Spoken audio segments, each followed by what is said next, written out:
هنكمل مع بعض الاناليسيس. تمام، انا هحاول اقسمهم بس في اجزاء كده علشان المساحة على اليوتيوب. آه، المفروض ان زي ما قلت ان النتيجة دي تكون دوبليكيت، يعني مثلا او تريبليكيت، يعني تكون مثلا استها وعملتها ريبيت للجل كم مرة، مرتين مثلا او ثلاثة. تمام، او نفس الممبرين يكون عليه على الشمال مثلا يكون الجروب الأولانية، الجروبز يعني كلها، وعلى اليمين الجروبز التانية اللي قصدي اللي هو الدوبليكيت بتاع الجروبز، أو تكون الاتنين بندات جنب بعض، ده مثلا الفار الأولاني الفار التاني، أو مثلا المعاملة الأولانية والمعاملة التانية and so on. تمام، المهم في الآخر بيكون معاك هنا دوبليكيت أو تريبليكيت للإيه للداتا. طيب انا بعد ما حسبت الفولت اوف تشينج وعرفت ان العينات عندي مثلا فيها تشينج ولا لا، المفروض بنعمل الكلام ده على البريزم ونشوف فيه significance ولا ما فيش. فبنيجي في الحالة دي بقى نستعمل مين؟ ايه السوفت وير اللي هو البريزم. تمام، بالنسبة للبريزم المفروض ان انت بتفتح عادي، لما بتيجي تفتح بتفتح مثلا open a new sheet a new project. من النيو بروجكت هيقول لك انت عايزه نوعه ايه، يعني مثلا اكس واي ولا كولم ولا جروبد ولا ايه بالظبط. فاحنا بنختار مين؟ اللي هو الكولم. طيب بعد الكولم ايه اللي هيحصل؟ هنعمل هنا مين؟ كرييت. ماشي، بعد الكرييت هرقم مثلا هنا ان انا عندي العينة رقم 1، العينة رقم 2، 3، 4، 5، 6. تمام، طبعا انت بتكتب هنا اسامي الجروبز بتاعتك، اذا كانت مثلا دي كنترول وده هنا ايه وده هنا ايه، يعني انا حتى بس ارقام كده ايه عشوائيه ان في ديفرنس ما بين الجروبز. بروح بقى اجيب الداتا بتاعتي اللي انا عملتها من مين؟ من الاكسل شيت. باجي او عامله هنا اخد جاست هنا كنترول سيلكت ليهم كنترول سي، واروح هنا على البريزم. ماشي، على اللي انا فاتحاه، واقوم عامله بس اضغط على كنترول شيفت تي، هيعمل لي بيست لمين؟ الداتا اللي انا عاملاها. تمام،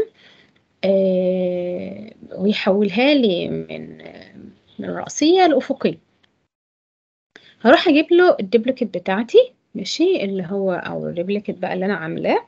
تمام، هضغط برضو هنا كنترول سي، واروح على البريزم اعمل نفس الحكاية، واضغط هنا واعمل الت كنترول شيفت تي، كنترول شيفت تي، 3 زراير مع بعض. خلاص، بعد ما نسخت النتائج عندي هنا، ماشي، باجي بعمل ايه هنا؟ باجي بقوم قايل له لو سمحت احسب لي بقى اذا كان في significance ما بين الجروبز ولا لا. باجي هنا اقول له analyze، واقول له ايه اللي هو الكولم اناليسيز هي ايه؟ one way ANOVA، one way ANOVA، واضغط اوكي. منها بتقول انا عايز اعمل comparison between الجروب رقم 2 اللي هو الكولم B مثلا من A، والسي من A، والدي من A، ولا اللي بنسميها multiple comparisons. باجي هنا بقول له compare the mean of each column، ماشي، with the mean of a control column. مين الكنترول كولم عندي؟ اللي هو ال A اللي هي رقم 1، هي دي الكنترول بتاعتي. واقوم عامله له ايه؟ اوكي. هتظهر لي صفحة جديدة. خلاص، بيقول لي كسمري كده ان البي فاليو highly significant، اقل من 1/10,000، ومعايا 4 ستار. طب انا عايز اعرف بالظبط هل هم كلهم highly significant ولا في اقل شويه، في 2 ستار وفي 1 ستار، ولا في 3 ستار، ولا ايه بالظبط؟ لا اما بضغط من تحت واقول له multiple comparisons، لا اما من فوق وبضغط واعمل selection من فوق من هنا multiple comparisons. فبيقول لي الكومباريزن بتاع الواحد اللي هو الكنترول فيرسز رقم 2، المعاملة رقم 2 دي عندي جاست 2 ستار، وقال لي البي فاليو بتاعتها كام؟ 1/3. اما جه يقارن رقم 3 من 1 كانوا 2 ستار برضك، والبي فاليو بتاعتها 3/1000. تمام، رقم 4/1 طلعت highly significant، 4 ستار، أقل من كام؟ من 1/10,000، أقل من 1/10,000، ودي 4 ستارز برضه. تمام. طيب الداتا دي بعد ما ظهرت ما كانت معايا هنا كداتا كرو داتا، هنا طلعت الريزلتس بتاعت الاستاتيكس، هيجي عندي هنا جراف. ماشي. الجراف بتاعي خلاص، لا اما اقول له مين وميديان وايرور، ولا individual values، ولا بوكس اند فايل، انت عايزه ايه؟ انا هقول له ان انا عايز المين ميديان اند الايرور بتاعي، خلاص، ان يظهر لي الستاندرد ديفيشن والمين بتاعي. خلاص. باجي بعمل ايه؟ اوكي. من اوكي بقول له مثلا هنا على الاكس اكسس لو هو ما انت عايز تكتب حاجه، او الواي اكسس هنا بقول له ايه اللي هو الفولد في تشينج مثلا ان بروتين ليفل.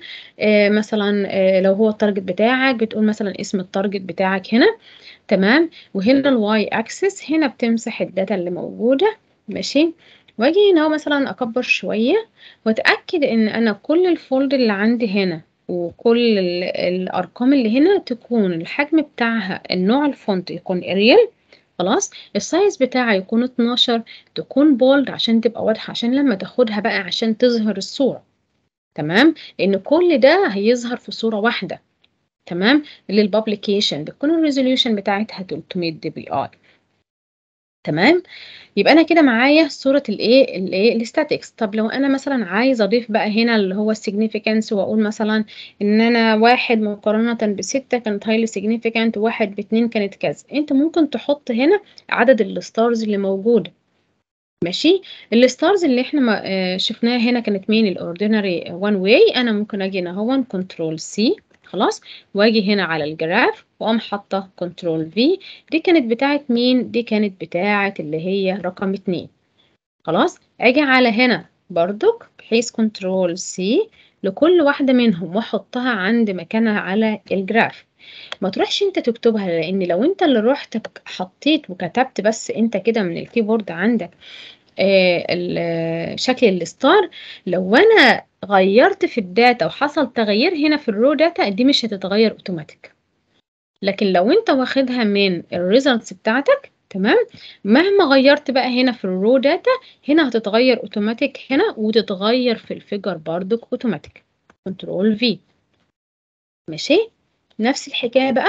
ما ينفعش مثلا ايه اقوم عامله كنترول في واحده تانية واقوم حطها على اللي جنبها وعلى اللي جنبها، لا، زي ما قلت لازم تظبطها بحيث وتاخدها من الريزلت، بحيث ان انت لو غيرت في الرو داتا تتغير اوتوماتيك في الايه في الفيجر.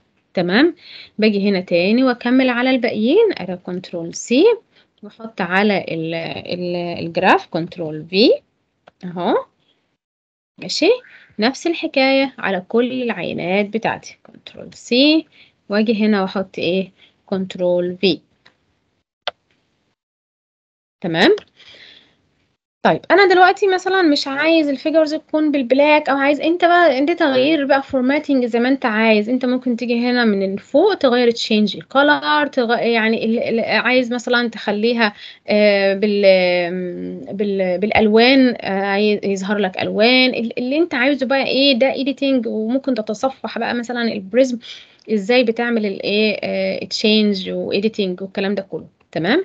طيب لو انا عايز اقول مثلا ان ده هي مقارنة بدي، انت ممكن جاست تقولها في الديسكريبشن بتاع الفيجر في الكابشن بتاعه. او لو انت عايز مثلا تضيف هنا اللي هو ايه اللي هو كانديكيت، يعني ان دي مثلا كومبير لدي، يعني مثلا العينة دي كومبير لدي، هي بقى ايه highly significant. ممكن تحط هنا لو هم كلهم equal في البي فاليو بتقوم حاطط البي فاليو على الجراف، او بتقوم بقى موضح خالص الكلام ده كله بتوضحه فين؟ بتوضحه في الديسكريبشن اللي هو الكابشن بتاع الفكرة. تمام. يبقى انا كده عملت مين؟ عملت الستاتكس. تمام. وشفت اذا كان في significant ولا ما فيش. نيجي بقى على خطوة ازاي اعملها بقى كصورة، ماشي، للبابليكيشن. تمام. هعملها بتسجيل تاني بحيث ان يكون المساحة معانا مش كبيرة.